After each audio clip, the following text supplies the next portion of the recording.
Hello, everyone. Here we're talking about your capacity is your throughput. This will be a daily show, 5 p.m. UK, Monday to Friday. Let's see how it goes. Kanban, Scrum, Nexus, Less, LineaX. Questions in relation to your scenarios can be dealt with here as well. So today, though, we're going to talk about your capacity is your throughput. So often what I hear people saying is, well, we've got capacity. We can take on this work.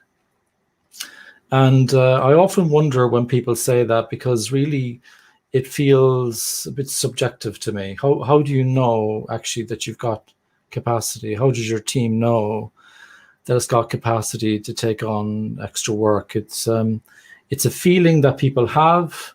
Whether it's true or not, that's what we're going to delve into today. So how do we figure out what our capacity is? I want to show you something.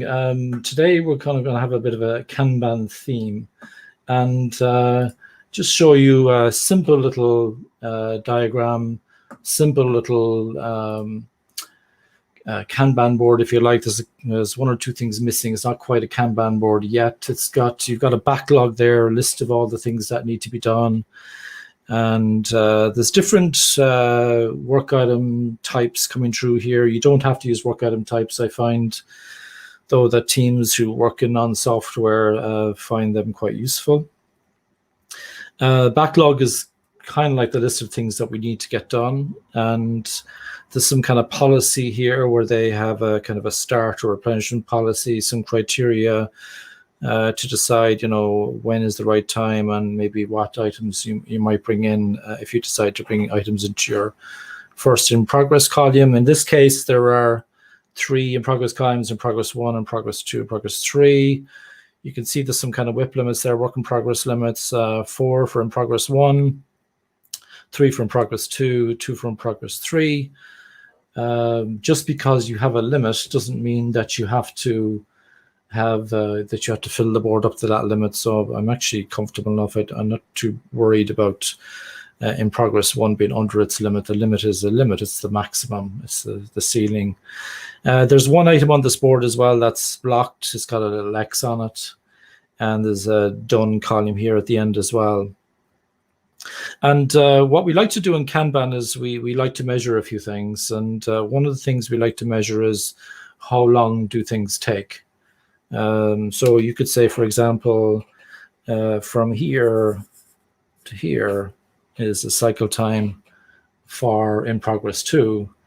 But you might be more interested in maybe from this point here, from the time it came out of the backlog into in progress 1, and it moved right across into done from in progress 3. And how long that takes in Kanban Guide, we call that cycle time. You can have a number of different cycle times.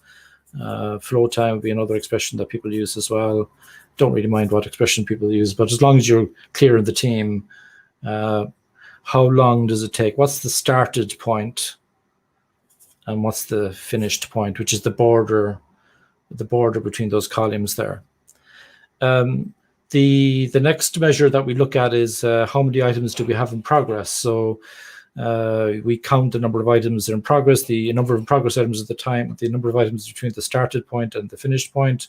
So 1, 2, 3, 4, 5, 6, 7, 8 items in progress at the moment. So the work in progress in this case is 8. And then another measure we have is throughput. How many items per time period are going over that finished point boundary per day, per week, per sprint, if you're using sprints, for example. So how long is that actually taking? And we refer to that as throughput. It's a rate. So how many items are we delivering per day, per week? Let's say per week. And what bothers me sometimes is we have teams who they're delivering, say, 2 items per week, but they're bringing in maybe 6 items per week. And you don't need to be a genius to figure out that in that case, if you keep that up, you're bringing in 3 times as much work as is going out. And I often ask teams to think about this, that when you say you've got capacity, what do you mean by that? Because for me, the capacity is your throughput. If you can deliver, your team can deliver 2 items per week, then maybe you should be thinking out about bringing in 2 items per week.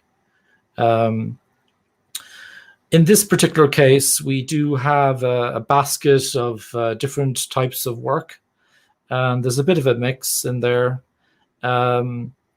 And all people often say to me, well, you know, some items are not as equal as others and all this kind of thing. And so therefore, you know, you can't really just use throughput. You need to be also thinking about how big each of these items are. And there's a couple of factors that I'd like you to bear in mind. One of the factors that I'd like you to bear in mind is that often when we're doing work, I think most of the teams that I work with have some kind of dependency on other teams. Another team needs to do item X before we can finish item Y, something like that. And in those situations, how long it takes for a work item to get from the started point to the finished point has almost nothing to do with estimated effort. Because one of the considerations a lot of teams don't bear in mind is waiting time. How long are we going to be waiting for somebody else, or could even be waiting on ourselves? And we often even overestimate our ability to get stuff done as well. I know when I do gardening, for example, at the weekend, I overestimate my ability to how many things I can plant and so on, and how many jobs I can get done, and painting the fence and so on and so forth. And knowledge work is no different in a sense, although it's even more difficult, I would say, to figure out. Really, we don't really know how big each of these items are until they're actually done. We can kind of guess how big they are, but we really don't know how big these items are. There is one kind of caveat, I guess. If one of these items was, you know, basically the size of an elephant, if this item here, for example, was much, much bigger, and we knew it was really obvious that it was much bigger, maybe there's an option to get this item right-sized. Maybe you need to break it down and, you know, see what item you can bring in. But other than that, as long as the items are not what I call elephant size, really, as long as it fits within your expectation about how long work takes, then you should be comfortable with that. So in this particular case, on this board, they have a thing called a service level expectation, SLE. It's an expectation, not an agreement, not a guarantee. And so what they'd be saying here is that 85% of the time, we could deliver something in 10 days or less. 10 days or less. So if we think we can get the item done in less than 10 days, that's great. But when you're looking at your items coming in, how do you know that they're right size? Well, you just kind of ask yourselves as a team, well, does this item feel like it fits within our normal SLE of 10 days or less? And then whether it's this kind of a small, medium, large, it kind of doesn't matter so much as long as it fits within your SLE. So there is one other consideration as well. It's not just about, we talked about waiting time. How long are we actually waiting on somebody else? We also kind of, we're also not so good at estimating, and people often try to get better at estimating and so on, but we're really not so good at that. It does give us a level of comfort. I'm not saying don't do that. If it's working for you, keep doing it. But it's the word of caution would be that really it's just something to help you to get comfortable with the work. It doesn't really tell you how long the work is going to take. So we kind of suck at estimating. We don't really consider waiting time so much when we're estimating effort. Most people don't anyway. I've had a handful of people who did think about waiting time. And there's one other consideration from J.B. Rensberger. He talked about a thing called accidental complication. And what he meant by that was that when you pick up an item and you think, okay, boss, it feels like, this item here feels like I can get this done in 2 weeks. When you actually pick it up, you might realize it takes 3 months, because some of our work has an element of the unknown. A lot of our work actually has an element of the unknown. So kind of 3 reasons really why estimation won't necessarily get you the best results. So my preference, it's not perfect, because this throughput, some weeks there'll be some kind of hairy items coming through, and some, a bit more straightforward. But hopefully we'll see a range over the weeks. Some weeks we'll deliver 3, other weeks we'll deliver 4, some weeks we'll only deliver 1. But we'll see a kind of a sample, and we can use that as a kind of a gauge, if you like, about how much work do we think we can get done. And so when people say, well, we think we can bring in 6 items, and I say, well, are you sure about that? Because your throughput is only 2 at the moment. There's one other measure that's really crucial as well. It's work item aging. It's how long are these items in the system? So this item here, for example, might be 15 days old. This one here, maybe for some reason it jumped through, and this one's only 1 day old. This one's, say 2 days old, and so on. And so when you let items age, your cycle time, how long it takes to get from the starting point to the finish time point, could become more unpredictable. I'm not saying that your work is predictable, but it would become more unpredictable. And when your cycle time becomes more unpredictable, you're likely to get more kind of erratic cycle times. Kind of, if you had a cycle time scatter plot over time, you'd have your cycle times kind of getting longer and longer, so to speak.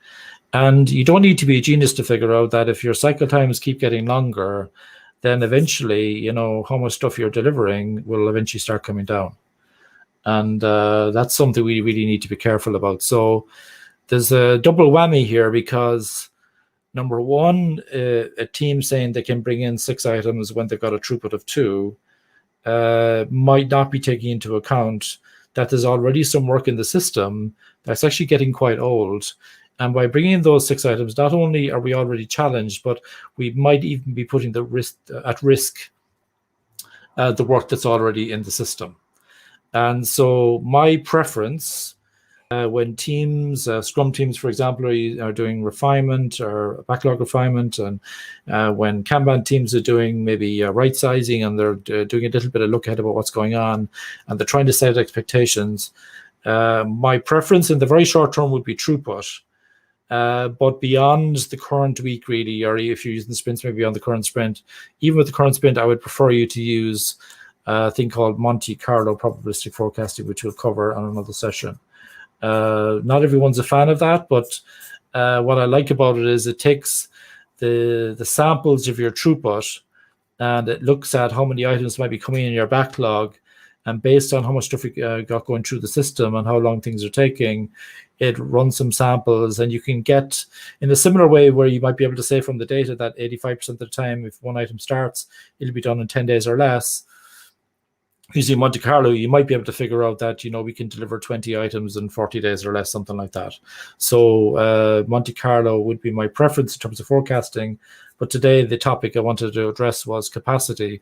What is our capacity? How much new work can we really absorb from our backlog here, in this case, into the in progress 1 column that still needs to go through in progress 2 and progress 3? I would say throughput is your friend, and I'd like you to take a look at that. I'm going to look at a couple of the comments now on the comments window. So I've got a comment here from Daniel Dwaron. Of all the organizations in the world, only armies consistently assess their capabilities and capacities. Thank you, Daniel, for that comment. And I got Pavel here as well. Hey, John, interesting topic, but I have to take care of my kids now, no worries. Yeah, the recording will be on YouTube, LinkedIn Live, Twitter, all the usual channels. And also it will be on my new podcast as well, on whichever app you're using for podcast. And then Vladimir has a comment as well. It seems that velocity is better matching throughput than capacity. So it depends, Vladimir, what you mean by velocity. If you mean the number of items as in throughput, the way Henrik Nieberg talks about it in his resource utilization trap video, then yes, I would say this is better at, I would say actually your throughput is your capacity. Maybe that's a bit of an exaggeration, but not too much of an exaggeration. Your ability to deliver is, if you think of this as like a water pipe, it's not as simple as that, but if you've got 2 liters of water going out and you've got 10 liters of water coming in, it's probably not going to lead to good outcomes. If you mean by story points, if you have dependencies in your situation, as most teams do, I don't find story points to be a very good predictor in terms of when things will be done or capacity. If that's where you are right now, if that's where your teams are, that's fine. I would encourage you maybe in the background to just measure how many items are the teams delivering every week, every sprint, whatever kind of approach you're using, and then just have a look at your story points and just see, well, which one gives a better picture here. The only health warning I would say is, if the items are elephant sized, you need to break them down, because obviously you need to break down huge items. But another health warning on that even is that we really don't know how big things are until they're actually finished. I don't have any more questions for today. That was the topic. It's going to be a very short session every day. The topic for today was your throughput is your capacity. If you would like me to bring up a question, you'd like a question to be featured in one of the daily podcasts, you can leave a voice message at anchor.fm/dailyflow/message, or you can WhatsApp on the number below as well. I'll make sure that I put that number in the chat window as well, so that you've got access to that. And with that, I'm going to leave it. I think there's only one more question, and then I'll kind of leave it there for today. So I've got one second, I just need to roll it back up here. So I've got another question here from Christopher. Hi, John. How does this work across multiple teams? For example, I wanted to estimate annual change capacity for my whole org. The answer to that question will depend on who you're asking, I guess, but I'll kind of give you my best answer. The teams that I work with, I look at work items across the teams, actually. I don't get too bothered about whether one squad or one team has higher throughput than another, because it's possible that within the self-management capability of each team, they've decided to use different sized work items for whatever reasons. Every work item has to be valuable, remember, on Kanban guide. So it's not, you don't have a work item for like having a meeting, for example, unless there's actually direct value from that meeting.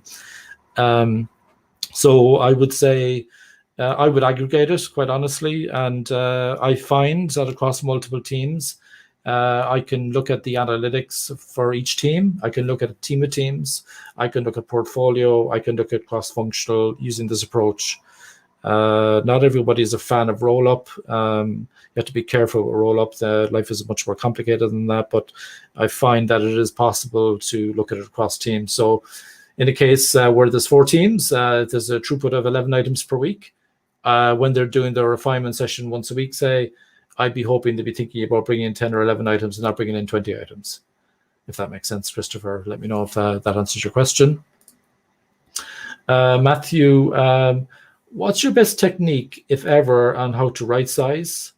Quite honestly, if you have a service level expectation, initially it might be a guess, Matthew. You might be guessing how long it takes the work to go from the started point to the finished point. You could have more than one of those, but in this case, just go with this one here.